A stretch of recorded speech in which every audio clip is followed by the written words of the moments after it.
Welcome to Watches with Dennis, and today I want to give some first thoughts about the Chronographe Medical.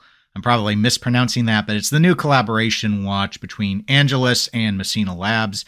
It's a throwback to a historic Chronographe Medical piece that I believe is relatively rare. And this new version is rare as well, limited at 99 pieces.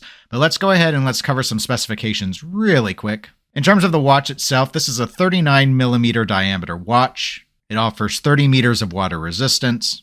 The case is made out of stainless steel. It's only 9.22 millimeters thick. It's protected by a sapphire crystal. There is AR coating, I believe, on both sides of the front crystal. And with all that said, let's go ahead and get into the movement. This is the caliber A5000. This is a monopusher chronograph. It is hand wind only, beats at 3 Hz, has 23 joules, and has a power reserve of approximately 42 hours. Going back to the watch dial and some of the functionality, there are a couple of scales here. There's a pulsometer and an osmometer. And with all of that, you see a mix of black, red, and green text. Arabic numerals adorn the dial. The watch is loomed with superluminova. And the watch does have a small seconds feature over at the 9 o'clock position. In terms of my first thoughts and opinions, overall, I think this is a very attractive watch. I would say I actually like this look a lot more than the original, which had some visual differences to aid in legibility, in particular involving a cyclops that I just don't think is particularly attractive. But that historic model was a smaller watch, and I think they probably felt at 39 millimeters they didn't need that anymore. Plus, I think 39 millimeters is a lot more wearable of a size nowadays, and is still quite small for a chronograph.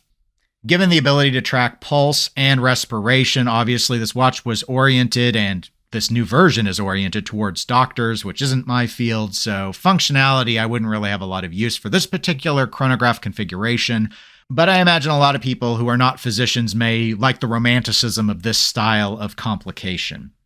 I think the original monopusher of the vintage unit was built into the crown, so having this more towards the 2 o'clock position, I think, again, adds to the aesthetic look and is probably more comfortable in terms of use.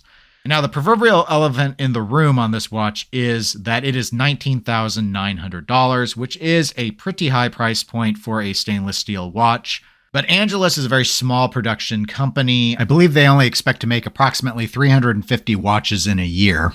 But this sort of customized movement, this customized style design, all very throwback.